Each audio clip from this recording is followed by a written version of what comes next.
Hi, welcome back, everyone. 3 p.m., we're about to start our next workshop. And our presenter, Saida Sorel Medina, an incredible researcher who will be presenting throughout these 2 days on her incredible work. Saida is a PhD candidate at the University of California, Irvine, where she is studying urban and environmental planning and policy. And our workshop now is called What is Inclusion? A Framework for Policy and Practice. So inclusion is elusive, and notions of inclusion vary across populations and levels of government. In scholarship, the term has yet to be comprehensively defined. This lack of a unified conceptualization has implications for research and practice. So the goal of this presentation is to advance a conceptual and operational definition of immigrant inclusion to guide policy and practice. Now, Saida, you're ready. You're up. Okay. Hi, everyone. Thank you so much for introducing me. I am very pleased to do this presentation. I just want to thank everyone for coming out today. I'm a PhD candidate at the University of California, Irvine, and much of my research focuses on immigrant inclusion. So part of what I will be presenting today is essentially the work that I've been working on for the last 3 years that intentionally looks at what inclusion is, that can hopefully serve some sort of purpose for policy and practice. So I'm just going to share my screen right now and we're going to get started.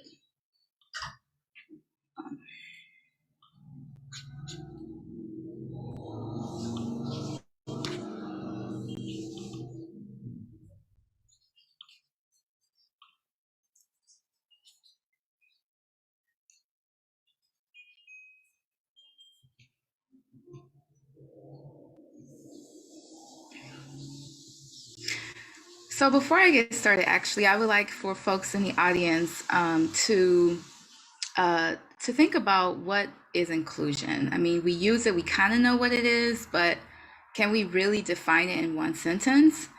So I believe folks out there, you all have the capacity to put in the Zoom. Correct me if I'm wrong, and I don't know if I'm able to actually see that. Doesn't look like it. Oh, doesn't look like I'm able to actually see what you all are typing, but think about what comes to your mind when you think of inclusion. What comes to your mind when you think of exclusion? What words denote inclusion and exclusion?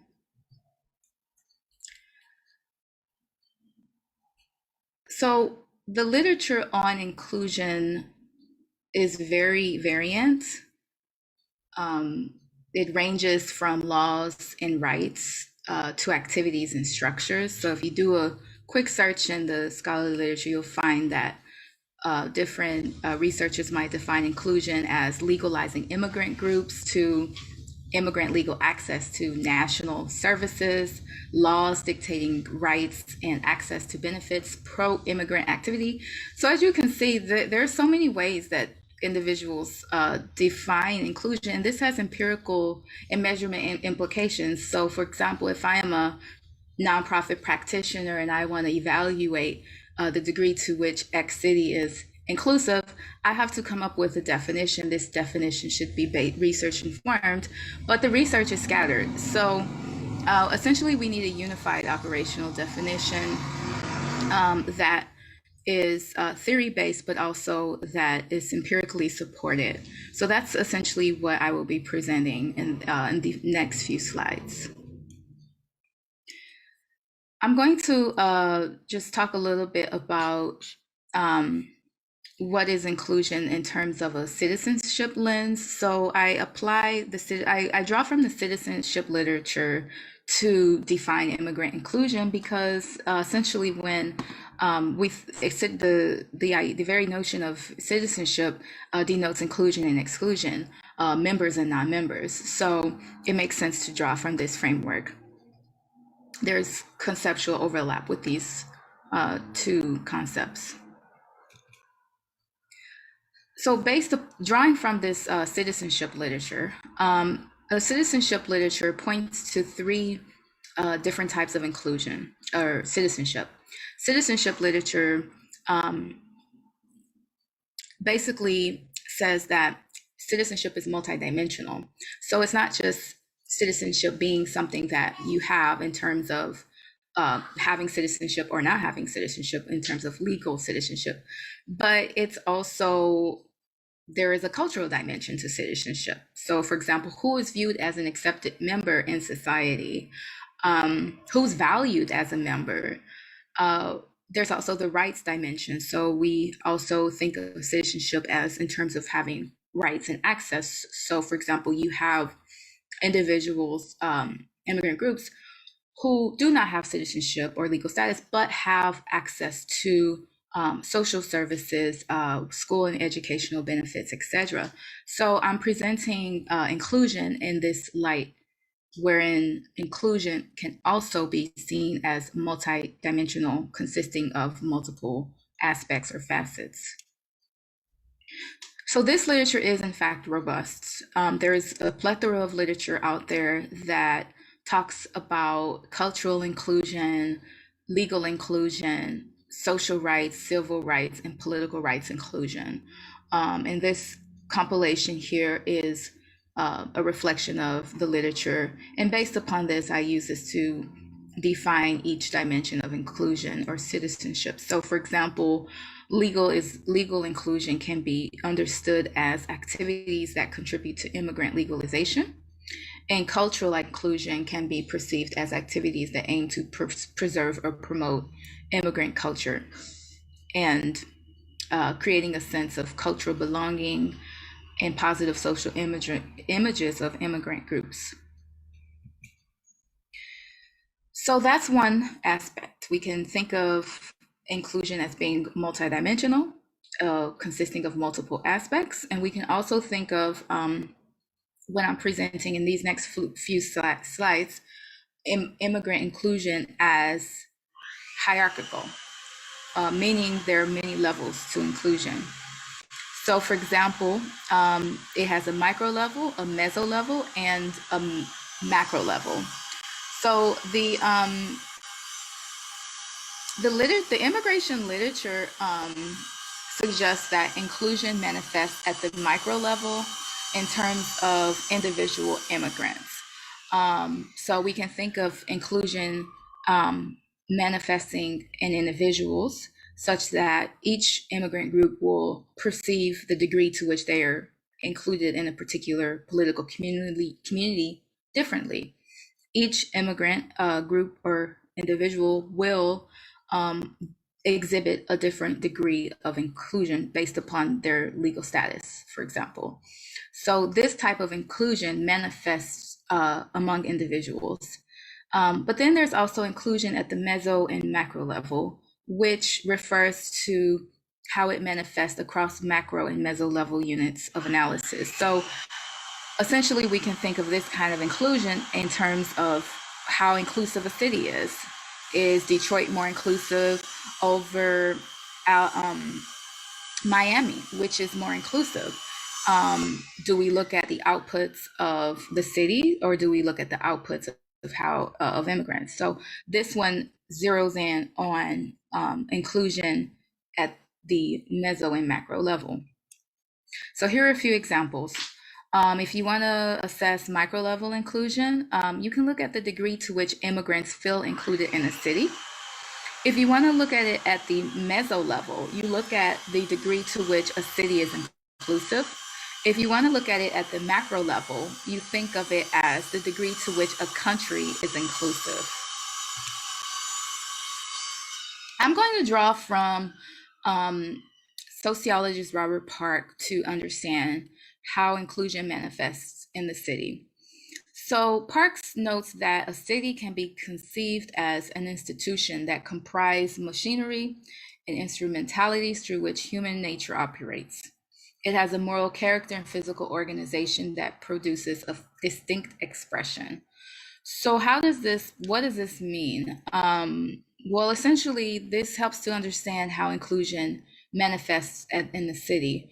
We can think of the city as a place that is very expressive.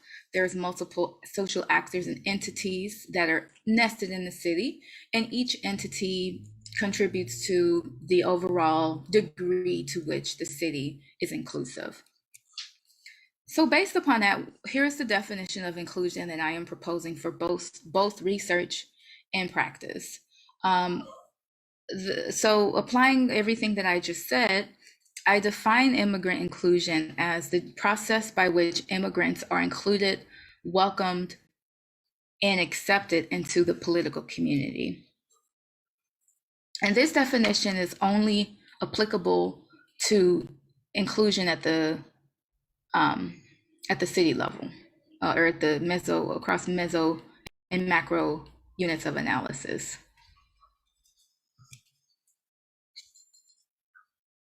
Okay, so here's a visualization that, okay. So here's a visualization that I want to share with you all that basically illustrates what this definition means, okay?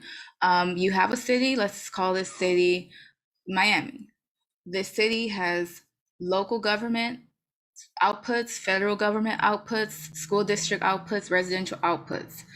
For example, you can think of a city having local government outputs. So do they have a language access policy? Do they have a legal defense fund? Does it have a sanctuary policy? What are the outputs of the local government? So those outputs represent the degree to which the local government is inclusive in the city.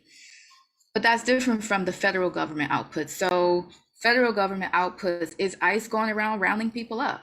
If you have a city where ICE is going around rounding people up, that's going to generate fear in the community. So we can think of the federal government outputs as the federal entities that are nested in the city, such as ICE and the federal immigration courts. What are their outputs? What are their asylum rate? And that also contribute to the degree to which the city is inclusive. You also have school district outputs. Does the city offer ESL program? What is their graduation rate for minorities? You have residential outputs. So is the community welcoming towards refugees? Or are they protesting when you have refugees coming into the community? And you combine all of this and other, these are just 4 variables that we can look at that measures inclusion, but you can think of it as a canvas. There's multiple entities in the city that contribute to the overall feeling of the degree to which that city is inclusive. This is another visualization, which basically says the same thing. So one thing I want to just shift into a new direction here is to talk about exclusion. So we can't talk about inclusion without addressing the elephant in the room, which is exclusion. We need to understand, well, what is it? If something is not inclusive, does that mean that it's exclusive? So how does inclusion differ from exclusion? Are the two dependent upon each other? Like, does low degrees of inclusion denote high degrees of exclusion? Is it possible for a city to be neither inclusive or exclusive? So can you have a city, for example, that is basically neutral? Well, basically my research has taken a theoretical stance on this. And it's very important to have such a stance because when you're measuring it creates it has empirical implications to take one position over another. So the way that I like to think of this is that exclusion, there's 2 types of exclusion. There's active exclusion and passive exclusion. So active is hostile exclusion. This is acts of hostility, physical abuse, family separation, cultural stereotypes, deportation, things that are arguably not, or just wrong.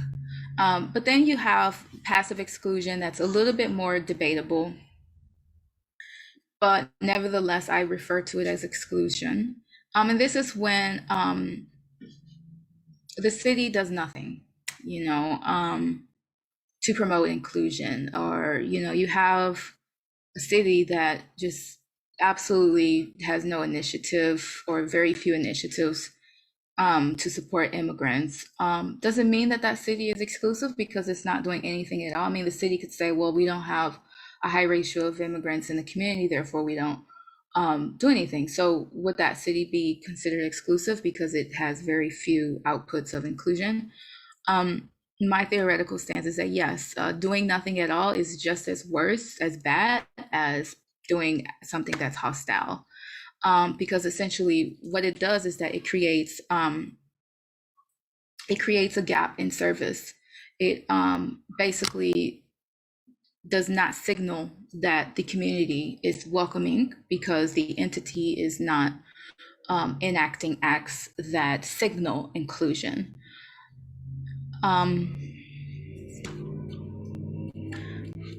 But I like to hear what you all think.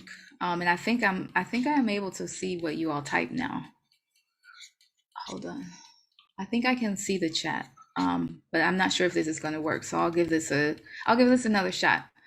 What do you all think? Do you all think that inclusion is dependent or independent of another? So in other words, if a city is not that inclusive, does it follow that a city is exclusive? Looks like there's a poll. Okay. Second question, is it possible for a city to have a neutral stance? So if a city just really isn't doing much, does it follow that that city is not inclusive? And finally, is it possible for a city to be both inclusive and exclusive, I should say? So, okay, I clicked on the link and let's fill out the poll. Yeah, fill out the poll.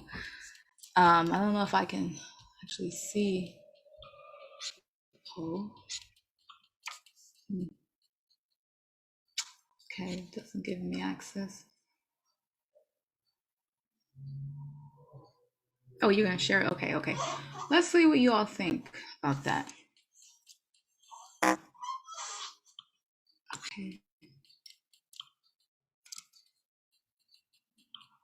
Okay. Oh, yay. Look like we got some results. Okay, so the first question, are the two concepts, is it possible for a city, if a city is not that inclusive, does it follow that it's exclusive? Looks like, okay. Okay. Oh, can you go back? Okay. So it looks like most folks think that, okay. So most folks think that it's dependent. It's independent. So if you have a city that's not inclusive, it does not follow that that city is exclusive. Okay. Is it possible for a city to have a neutral stance? No. Okay. Is it possible for a city to be both inclusive? Okay. Alrighty. Awesome. Glad we were able to see your responses. Do you all still see my screen, or do I need to screen share again? Okay, looks like I might need. Okay, now, well, let's see what, I'm going to present to you all a framework for understanding this and why it's really important to have a stance as a nonprofit practitioner or a person who's implementing policies, because it really does affect your approach. Like if you have a city that you think is not, not doing so bad, well, what does that really mean? If a city isn't doing much, we need to think of those cities as being exclusive. Well, let's see what this means for Florida. So here's an example of here's an example. So I have a scale, and I'm saying that this scale measures inclusion on a scale 0 to 9. You might have a city with a score of 4, and that means that that city has a medium, okay? But what if you have a city that has a score of 0, let's say 0.75? Um, well, what does that mean? Does that mean that that city is not that inclusive, or does it mean that that city is exclusive? The answer is both. If you take the stance that the two concepts, that inclusion and exclusion, are dependent upon each other, then it means that, okay, if I have a city that's not that inclusive, it therefore follows that it's exclusive. So Florida is a good case example, because their average inclusion score of all cities is 0.75. So what that means is that most cities in Florida are on average not that inclusive, but realistically they're exclusive if we were to take this position that these two concepts kind of depend upon each other. So I would like to show you all a map that that illustrates this. Okay.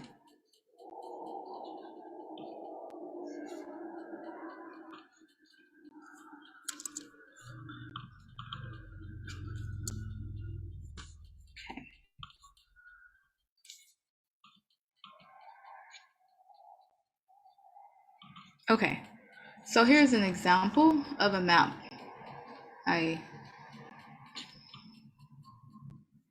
Okay. So, all right. Here's an example of a map of Florida that the scale was implemented in roughly 100, I think 75 cities where we measure inclusion in Florida. And it turns out that, well, these gray areas are numbers 0 to 1.9. So as you can see, most cities in Florida have an average inclusion score of 0 to 1.9.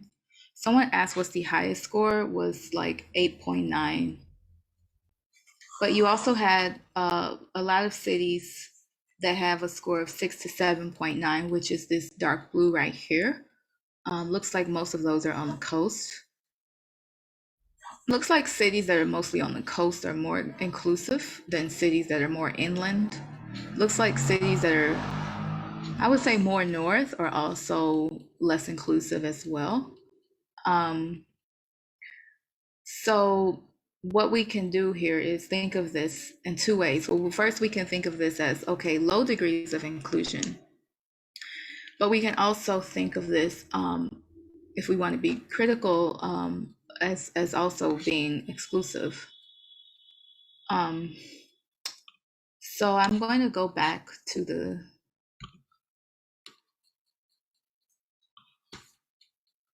okay, so there is Gainesville, yes. I can tell you what Gainesville score is.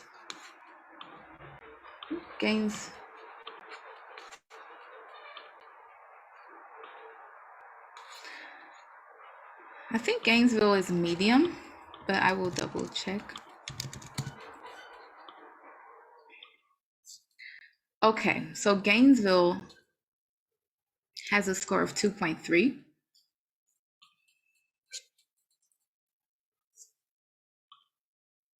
Let me just share my screen because I don't think I'm screen sharing. Okay.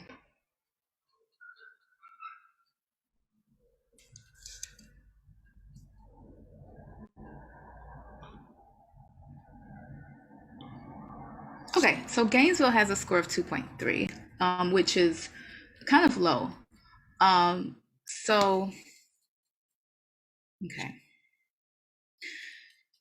Now, I want to say that these scores were taken back like between December to May. So the scores might have changed slightly because I know that there was a recent community ID program implemented in many cities that was not taken into account.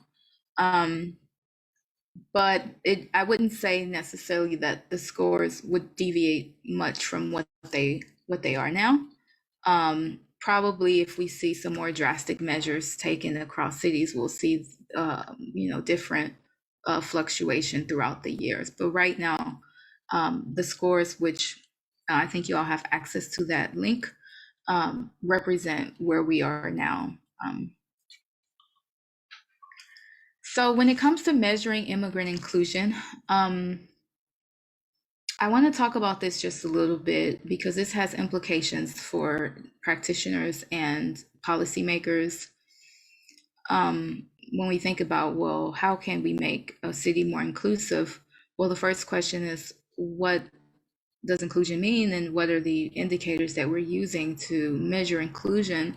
And does all indicators value equally? So for example, if you have a city that's inclusive in terms of their cultural dimension, meaning that you have a city that has a lot of festivals and culturally accept ethnic minorities, but has no legal defense fund or services for undocumented people, meaning there is a very little degree of efforts when it comes to rights and legalization. Well, is that city really inclusive?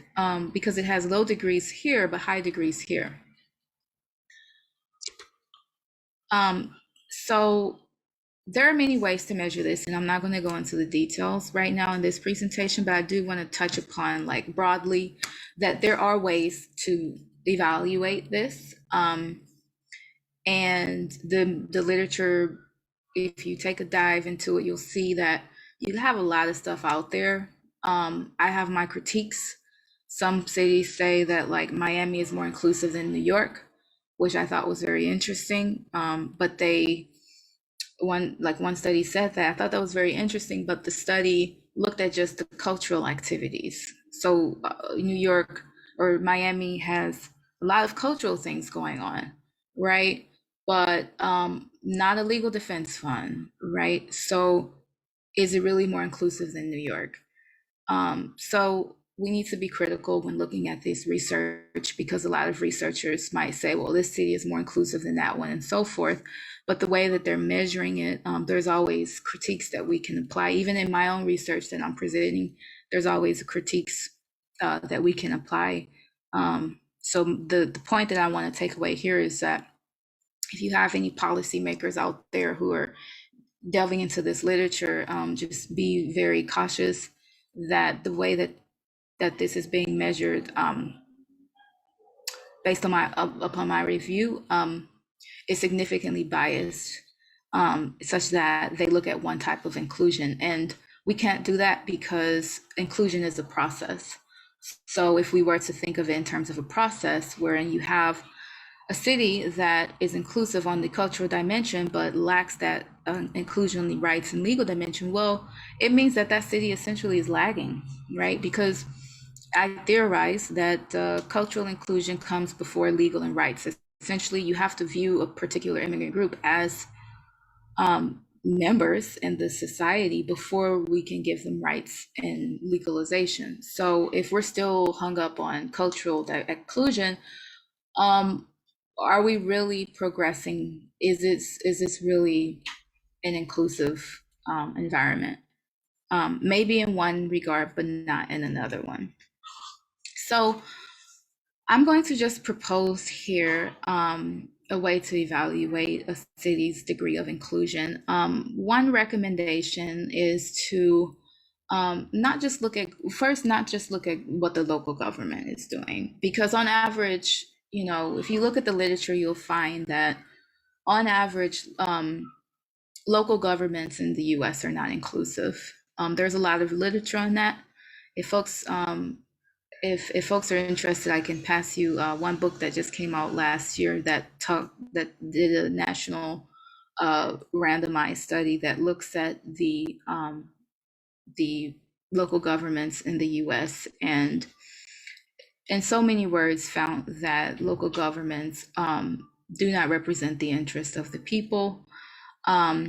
in terms of, we want to make sure that we're representing the voice of the minorities, but unfortunately their voices are not being represented in local government. So practitioners who are interested in evaluating whether a city is inclusive should not just look at reforming local government, but also reforming the other entities that are nested in the city. So, the school districts, the federal government entities, the market sector, and so forth.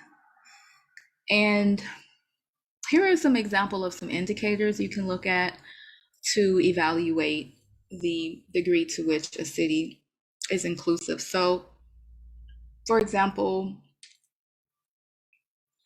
does the city have a community ID program? Does the city have a board or commission for immigrant affairs? What is the city's deportation rate? What is ICE doing?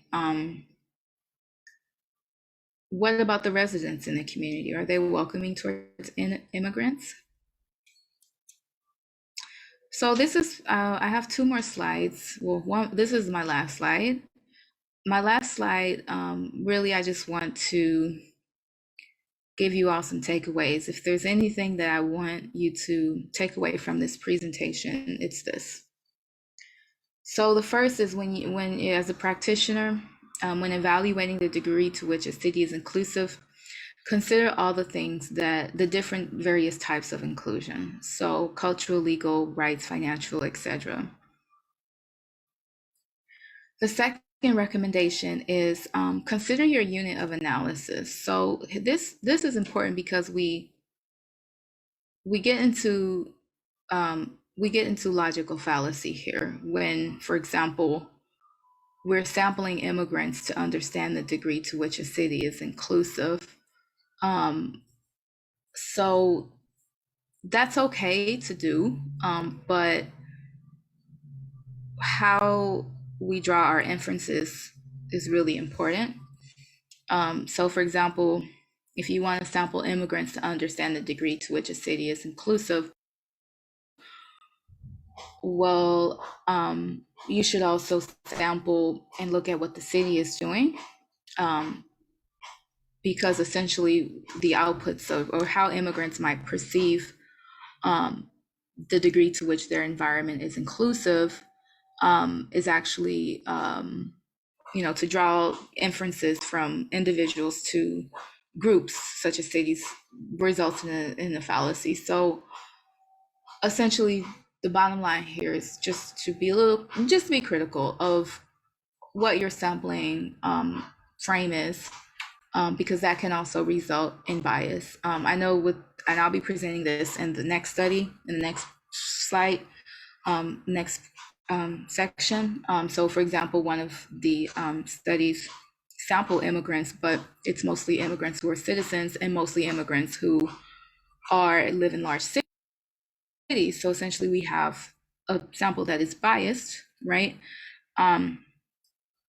Who believes that Florida is inclusive, but does not necessarily reflect the opinions of all immigrants in Florida, okay? And the third recommendation is policy and practice are ever changing. Just know that one point of time we might collect data or do an evaluation. It might differ. I know this is what happened to me in this process. As I was doing this research, then the cities in Florida implemented the community ID program. So I'm like, how does this affect the data? And essentially, the takeaway there is policy is ever changing. So as policy change, we need to keep up with that in terms of our intervention measures. So if you create an intervention measure, one recommendation is that it can be incremental rather than like 10 years or 20 years, maybe like 5 or 3, because it's a process, but 2, it's also incremental. And then the final recommendation is when it comes to enacting policy recommendations that promote immigrant inclusion, it's important to consider that inclusion is a process. So what does that mean?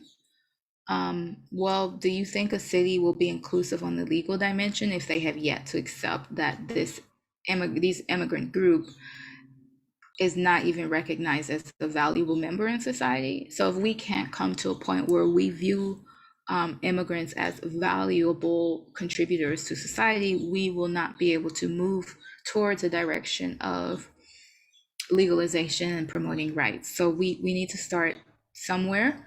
And essentially, I did not put this in this 5, but I'm going to just add another one. And that is each city will exhibit a different degree of inclusion. So what might work for the city of Gainesville may not work for Miami. Okay, because these two cities are in different places culturally, legally, and so the interventions should differ, which I will talk about in the next presentation. Someone is interested in the book, and I can share that. But right now, that I want to conclude that this is my contact info, and I believe I have some room for questions, thoughts, critiques. Let's see if I can find that book. Okay. So this is my first time actually using Zoom, a webinar. So I'm not sure if I'm able to see the questions or how that works.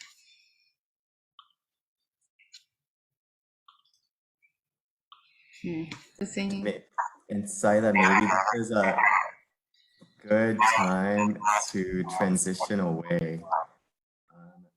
Saida, would you mind putting yourself on mute? I'm so sorry. Thank you for that fabulous presentation, Saida. For those who are curious, we get to hear from Saida a couple more times throughout the course of this conference. So we'll have more opportunities to engage with her. And if folks do have questions, please stay tuned for more sections of the workshop of our expo. And so we will now be on a break until 3:45. And we will be starting a storytelling session then. So see you all back here.